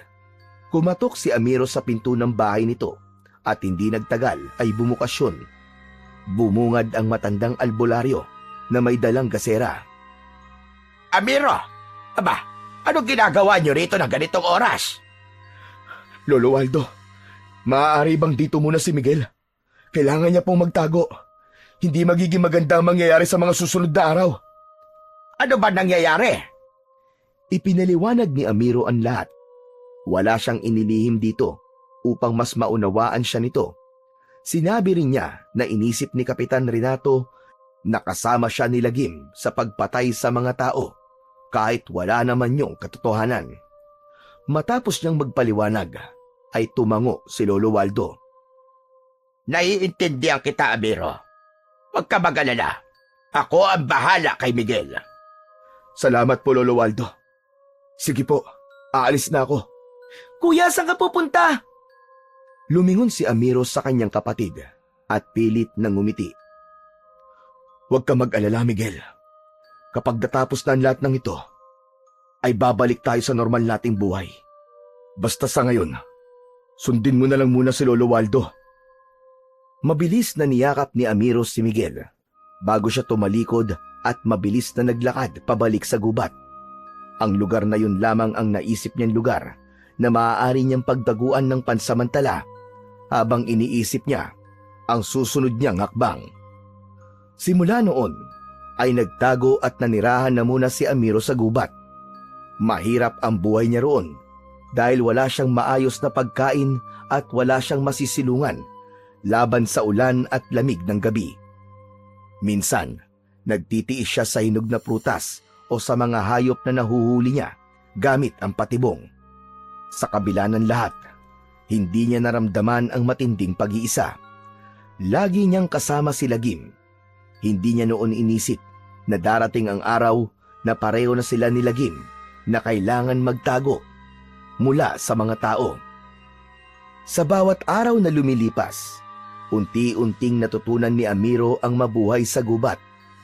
Isang gabi, habang naglalakad siya sa gubat upang manugis ng aswang, ay nakita niya si Kapitan Renato na mag-isang naglalakad habang may dalang gasera. Palinga-linga ito na tila sinisigurado na walang ibang tao na makakakita sa kanya. Agad na nagtago si Amiro sa likod ng isang malaking puno at nagtaka siya kung anong ginagawa ni Kapitan Renato sa gubat at hindi nito kasama ang mga tanod nito. Sinundan ni Amiro ng palihim si Kapitan Renato. Hindi nagtagal, narating ni Kapitan Renato ang isang bahagi ng gubat na noon lamang nakita ni Amiro.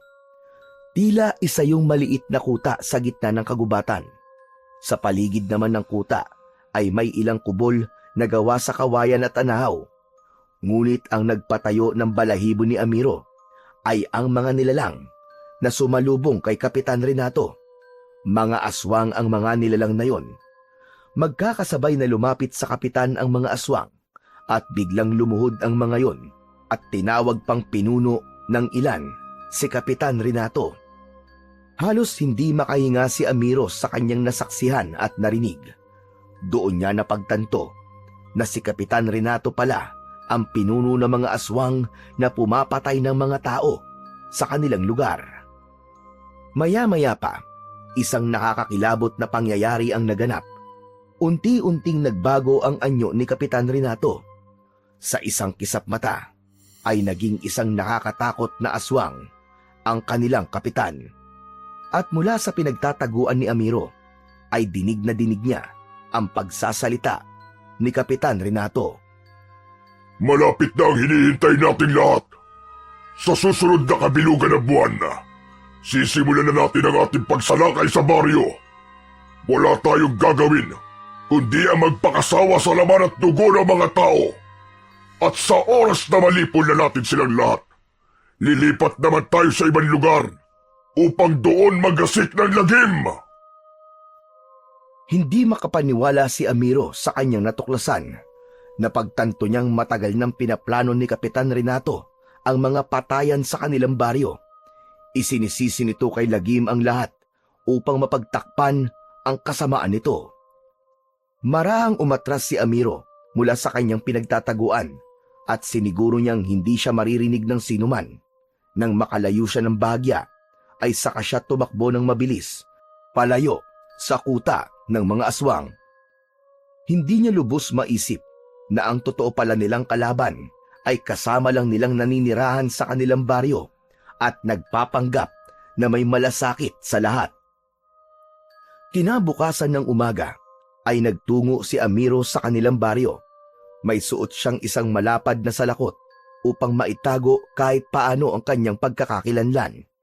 Sa kanyang paglalakad ay napadaan siya sa plaza at nalaman niya na merong pagtitipon doon. Maraming tao ang naroon habang nasa unahan ng lahat si Kapitan Renato. Agad na kumulo ang dugo ni Amiro pagkakita sa mapanlinlang na kapitan. Huminto siya at nagtago sa kumpol ng mga tao upang pakinggan ang sasabihin ni Kapitan Renato.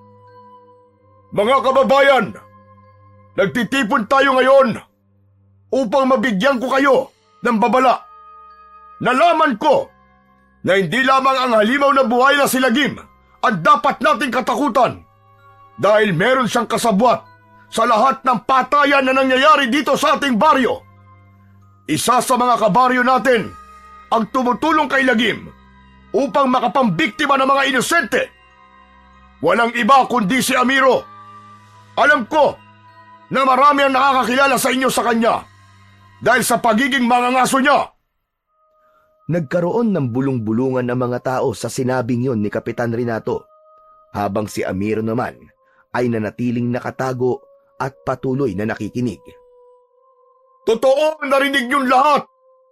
Hindi lang si Lagim ang pumapatay sa lugar natin, kundi kasabwat niya si Amiro. May kakaiba silang ugnayan ng dambuhalang buhaya na yon. Marahil ay gumagamit ng itim na kapangyarihan si Amiro upang mapasunod niya si Lagim sa mga gusto niya.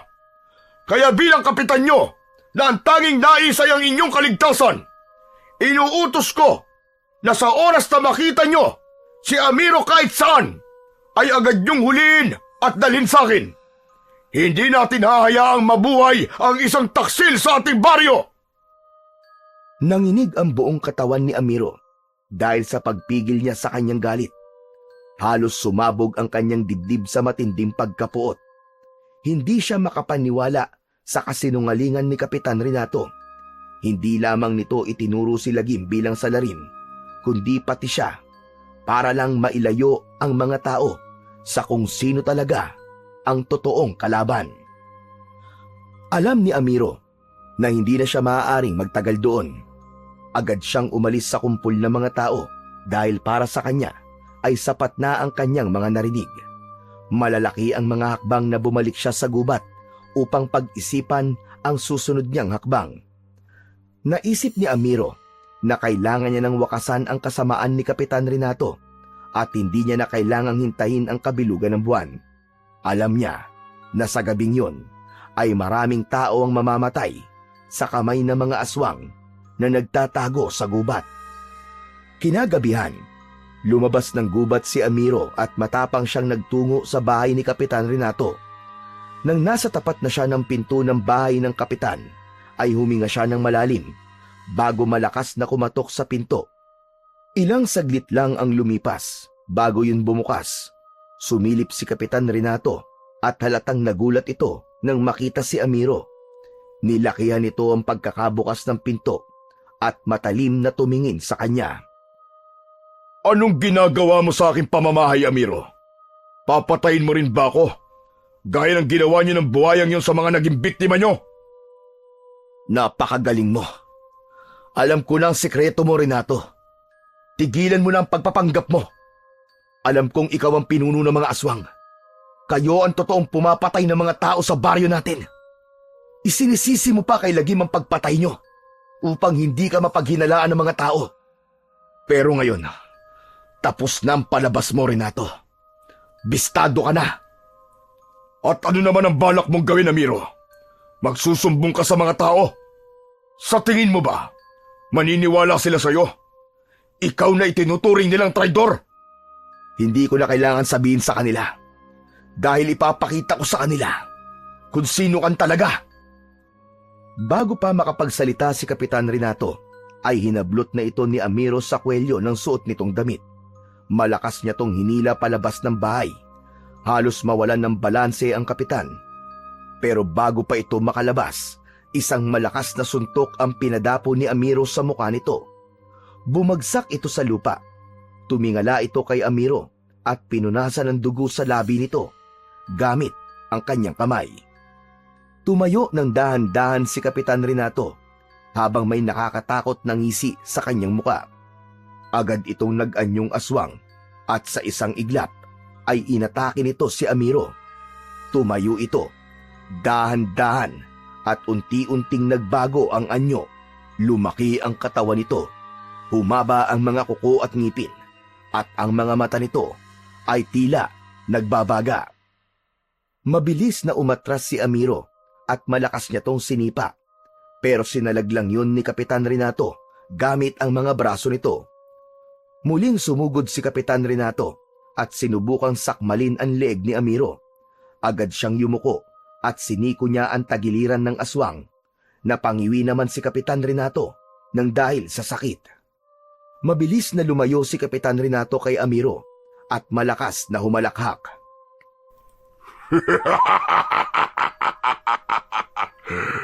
Malakas ka, Amiro. Hindi ko inaasahan na kaya mo makipagsabayan sa akin. Kaya kailangan ko na ng tulong ng mga alagad ko para tapusin ka. Isang malakas na alulong ang pinakawalan ni Kapitan Renato. Hindi nagtagal ay dumating ang mga aswang at tumayo ang mga yon sa likod ng kapitan. Matalim ang tingin ng mga yon kay Amiro, na tila ba naghihintay lamang ang mga yon ng utos mula kay Kapitan Renato para patayin siya. Alam ko na may ginagamit kang kakaibang bagay, Amiro. At nais kong makuha ang bagay na yun upang maging mas malakas ako. Akala mo ba ay ikaw lamang ang may kakampi? Ha! Meron din ako! Isang malakas na sigaw ang pinakawalan ni Amiro. Ang kanyang mga tinig ay sumabay sa hangin hanggang umabot sa kagubatan. Lagim! Mabilis na dumating ang dambuhalang buhaya. Kulang na lang ay yumanig ang lupa sa bawat pagakbang ng malalaki nitong mga paa. Lumapit si Lagim kay Amiro. Nakita ni Amiro ang takot sa mukha ng mga aswang nang makita si Lagim. Agad na inutusan ni Kapitan Renato ang mga aswang na umatake. Sabay-sabay na sumugod ang mga aswang na akala mo ay gutom na mga hayop. Ang dambuwalang buhaya naman ay hindi na nagpatumpik-tumpik pa at nilusob nito ang mga aswang. Akala mo ay isa itong napakalakas na bagyo na niragasa ang mga aswang. Ginamit ni Lagim ang lakas ng panga nito at buntot upang labanan ang mga aswang. Samantala, si Amiro naman ay abala kay Kapitan Renato. Mas lalo pa niyang naramdaman ang lakas at kapangyarihan ng mutya ng pangil ng buhaya. Hindi siya tinatablan ng mga kalmot at kagat ni Kapitan Renato dahil ang balat niya ay kasing tigas ng balat ng isang buhaya. Hanggang mula sa kung saan ay narinig ni Amiro ang pagtawag ni Lolo Waldo. Nang makita niya ang matanda, ay hawak nito ang kanyang pana at palaso.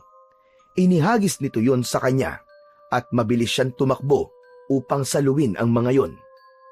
Nang mapunta sa kamay ni Amiro ang dalawang bagay na yon, ay nasiguro na niya ang kanyang pagkapanalo.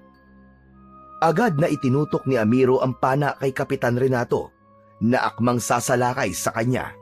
Ngunit natigilan ito nang makita ang kanyang hawak. Tapos na ang kasinungalingan mo at ang panlilinlang mo, Renato! Pinakawalan ni Amiro ang unang palaso. Tumama yon sa dibdib ni Kapitan Renato, habang ang sumunod na palaso ay tumama sa kaliwa nitong balikat. Hanggang sa naging sunod-sunod na ang pagpapakawala ni Amiro ng palaso mula sa pana. Ang lahat ng yon ay bumaon sa iba't ibang parte ng katawan ni Kapitan Renato. Nang napaluhod na ito sa lupa, ay doon na nagdesisyon si Amiro na tapusin na ang buhay nito. Inasinta niya ng mabuti ang noo ni Kapitan Renato at nang pakawalan niya ang palaso, ay bumaon yun sa noo nito at tumagos sa likod ng ulo nito ang dulong bahagi ng palaso. Nanlaki ang mga mata ni Kapitan Renato bago ito tuluyang humalik sa lupa. Nilapitan ni Amiro ang katawan ni Kapitan Renato at siniguro niyang patay na ito. Nang tumingin siya sa kanyang paligid, ay nakita niya na wala nang natitirang aswang na naroon dahil lahat ay pinaslang na ni Lagim. Kakaibang ginhawa ang naramdaman ni Amiro dahil sa wakas ay nagtagumpay sila ni Lagim sa laban na yon. Maya-maya pa ay lumapit si Lagim kay Amiro at maras namang hinaplos ni Amiro ang nguso ng buhaya. Magaling, kaibigan Lagim. Nagtagumpay tayo. Wala na ang mga aswang. Payapa na ang baryo namin. Maraming salamat sa tulong mo. Ang mga tao sa baryo ay nagsimulang lumabas mula sa kanilang mga bahay. Samot-sari ang reaksyon ng mga yon. May takot, may naguguluhan, at meron ding masaya. Hindi na nagdalawang isip na magsalita ni Amiro dahil alam niyang yun na ang kanyang pagkakataon upang linisin ang pangalan ni Lagim. Mga kababaryo! Makinig kayo sa aking lahat! Siguro naman ay nasaksiyan nyo na ngayon kung sino talaga ang totoong kalaban. Walang iba kundi si Kapitan Renato. Siya ang pinuno ng mga aswang. Sila ang mga pumapatay ng mga tao dito sa baryo natin at hindi si Lagim. Isinisilang ni Kapitan Renato kay Lagim ang patayan upang pagtakpan ang kawalang-yaang ginagawa niya sa ating lahat. Si Lagim, hindi niyo siya dapat katakutan. Kakampi natin siya at kahit kailan, hindi siya pumatay ng tao. Habang ang mga tao ay unti-unting nauunawaan ang mga sinabi ni Amiro, ay mabilis na lumapit sa kanya si Miguel at niyakap siya nito ng mahigpit. Kuya, sobrang ipinagmamalaki kita. Ang galing mo makipaglaban. Salamat, Miguel. Pero tapos na ang lahat at makababalik na tayo sa normal nating buhay. Matapos ang pagyakap na yon, ay ipinakilala ni Amiro si Miguel kay Lagim. Ang mga tao ay isa-isang lumapit kina Amiro at Lagim upang makapagpasalamat. Napakasaya ng puso ni Amiro ng mga sandaling yon dahil sa wakas ay tuluyan ng naalis ang takot ng mga tao kay Lagim. Matapos ang lahat ng nangyari, ay unti-unti nang bumangon ang baryo ni na Amiro mula sa madugong trahedya na yon. Ang takot na matagal nang sumakal sa mga tao ay unti-unting naglaho. Si Lagim, na dating itinuturing na isang dambuhalang halimaw na pumapatay ng mga tao, ay naging bahagi na ng kanilang komunidad. Kung minsan, kapag dumadalaw si Lagim sa baryo, ay nakikipaglaro pa ang ilang mga bata rito. Samantala, si Amiro naman ay patuloy na pinangangalagaan ng mutya ng pangil ni Lagim. Naniniwala siya na ang bagay na yon ay nagsisilbing simbolo ng hindi inaasahang pagkakaibigan na nabuo sa pagitan ng isang tao at ng isang buhaya.